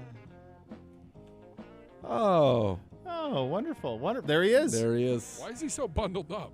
I don't know. Baco yesterday was wearing gloves. You're going to love this, Beau. We've done no mailbag. The We have utility some of this. Unbelievably. Baco was wearing gloves Okay. that are heated. They are heated gloves. Great idea. In But theory, these gloves can only be heated when they are plugged into with a USB cord. So his heated gloves have the movement ability great as long as the USB Like cord this? is from In other his words, you're in computer. front of a laptop? Wearing heated gloves, which means you're indoors, most likely. Most which likely. means why do you need heated gloves? Yeah, I mean he's got to find a better heated glove. He's got to. I mean, the He whole said- point he would said be he's that going you to would work be able on a to- prototype that is going to allow it to I move tell you away. what, a lot of you guys got a lot of time. Like he's got time to be Have working you on noticed prototypes. this? Have you noticed the A lot of trend? time. Did you guys see in England, by the way, 4-day work week? They're going to experiment. UK, 4-day work week. A lot of other places are too. Sounds great. Canada experimented with it, and 4 day, not only 4 days, but 4 days, 32 hours instead of 40. They found that you get more done in the 32 over 4 than you do over the 40 over 5. I feel like in season I'm still pulling. Sold, by the way. I mean, I'm sold on it, but you should be able to accomplish more with 8 hours more to do things. Yeah, but the idea is nobody really does anything. It's a show about nothing. It's a show about nothing. Not yet. Why is anybody watching? That's on You TV. have, I will say this, in terms of the time, your commitment and dedication to your children's sports endeavors takes up a massive amount of time. Yeah. That's and so correct. That's if right. you didn't Yeah. have that, you would probably feel like you I don't even had- know what I would do. Like You'd when have that, massive Yeah. amounts. Once like, they get to high school and you're not coaching them, yeah, I don't know. Well, But then, it's pure joy. Like the year Probably that I alcoholism. coached Artie Buckets was just, it was the most fun it's I've the ever most had. fun. I would never not do it. Oh my God. They, I wish. Dad, will you? Yes, I wish. will. I will. Of course, I'd love to. I'm saving some of these good questions for tomorrow. All Why? right. Because Friday we got to have a little fun. Yeah, I'm for it. Ryan Black tweets at the show. Here we go. Mailbag starts 15 minutes. Yeah. What- Let the man go. I thought he was always on time. What's your favorite You're emceeing. amusement park ride? I'll tell you what. The Cedar Point has so many to choose from. Steel Vengeance, very, very good. Maverick is very, very good. Millennium is very, very good. Maverick is the most. That's the most fun for me. I love that one. See, I Maverick's love the wonderful. Raptor. That's your number one. Raptor's is. great. There's got some new stuff there. I mean, Steel Vengeance is Millennium Force, terrifying. you can't go wrong. Can't with. go wrong. Steel Vengeance is spectacular. Maverick, I would agree with you, is so fun. I'm going to go a little more nostalgic because it was, as a kid, this was my favorite roller coaster, and I still think it holds up to this day. The original Matterhorn. Now, Everest Expedition is tremendous, the newer, bigger, better, faster version of that, but the original Matterhorn at Disneyland is just, you're on bobsleds, there's the Yeti, Yeah. you're inside of, Mount Everest. I've never ridden it, nor have I The seen it. original? No, I've been to No. Disneyland once for the Rose Bowl and once for my kids when they were very little. So I don't even know. I mean, I know what it is because you're saying it, but I've never ridden it. And I don't you're know that I've inside ever the seen it. Matterhorn, hence the name. It is the Matterhorn. It's a great ride. Everest Expedition's also great, but From Ryan, part 2, football-related question. Your favorite combine memory that doesn't involve Beau Bishop choking? I don't think it was a unfair. I favorite. don't think you were choking. We do And like it was to- my favorite. No, I was not choking. I just lost the ability to breathe. There was nothing lodged. I'll tell you one that was just straight comedy and just was my first combine. More surreal than comedy. But you and I, we were all walking down, I think, to go get the tacos. And was it Ron Rivera on a bird? Yes. Yes. It was. Because Indy is empty, right? There's nobody there. Everybody's just walking. And we're just walking down. I'm going, okay, the combine, the whole NFL's here. There's Jerry's bus, fine. And then one of those birds comes flying by, and it was Ron Rivera on a bird Yeah. going to get a bite to eat. I love that. I loved when we had you and Kyler Murray. We I was determined gonna say, his that was a great height on moment. the stairs at Harry and Izzy's. Was a great moment. Well, that was a eureka moment because it was something we could all see coming. It was something everyone was talking about. And it's like, oh, we have a finite way to measure. right now. We can do this right now. And I gave an extra long pause on the step You did. to make sure We we locked got it it. in. We had to make sure we had it. Yeah, that was a good one. Yeah. I mean, there are a lot. Combine's just a good time. Been on the Jerry bus Of course. Of course, yes. Of course, yeah. after leaving Steak and Shake at an unknown time that we won't discuss with a couple former NFL quarterbacks. One that may or may not have played here. The Gibby memoirs. Just write them. They're just unbelievable. Like this, it should be a show. Somebody listening to this, Paul Taylor and I make this a show. owning the shuffleboard table for a night at the one real popular bar and Mike Tomlin sitting 10 feet away and me starting to talk trash going, why don't you come play me? You might beat our football team this year, but you're not beating me at this. And he respectfully declined. He just looked at me and laughed, and he was entertained by me. Let's put it that way. That's great. Let's see. Dave asks, what is the mount? No, I don't want to What do about when we this. got our I Stefanski don't wanna quarter do this. zips at the combine? Well, that That was was a great the moment. big victory was here afterwards. Came after, but that's Yeah. when he knew he meant business. Well, when he walked up wearing it, we just said, well, what is that? yeah. Where do you get that? Crazy dog. Curious about the size of said dumplings being there. An assumption of an entire cup or bowl of soup. No. Inside any suggestions, nay, demand for a Hulu series to dig into. I love the nay. Great use of nay there, Nay. Crazy Dog. If Phenomenal. he has Hulu, he has access to all FX. So you have all the Fargos, you have Justified, you have Sons of Anarchy, Justified. you have The Shield. All of those are in Hulu. Yeah. So that's a huge win. That's a big win. Pick there one. it is. They're all great. And then so the dumpling, a soup dumpling is not actually a full bowl of soup in a dumpling. It's a dumpling that is normal dumpling size. It just happens to contain meat and soup inside, like a Gusher gum.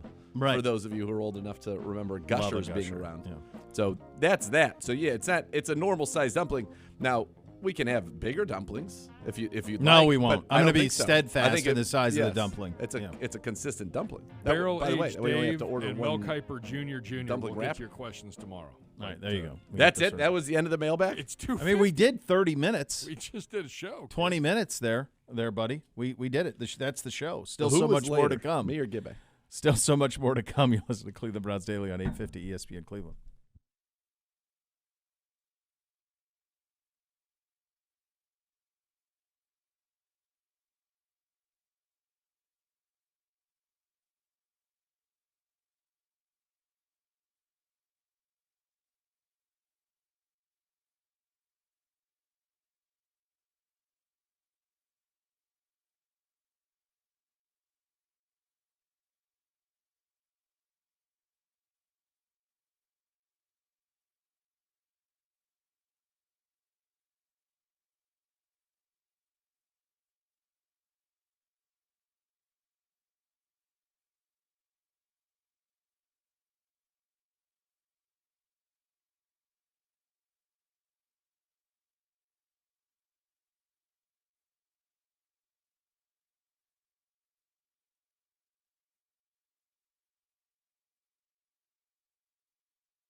When a medical mistake causes you injury, call the medical malpractice attorneys at 1-800-ELK-OHIO. Elk & Elk's a proud partner of your Cleveland Browns. There you go. There it is. There's a Thursday, kids. Tomorrow, scores. Good Thursday. Over unders. Scores, over-unders, which is very exciting. We also will have probably a breakdown of all the games. I'm not sure about what I'm about to say, so this is a little bit of a teaser, but I do think it's possible that I was similar to the great Kurt Hennig in the over-unders this week. It may not be true, but in my calculations. Not quite. We'll explain tomorrow. Next level coming up next. Cleveland Browns Daily, 850 ESPN Cleveland.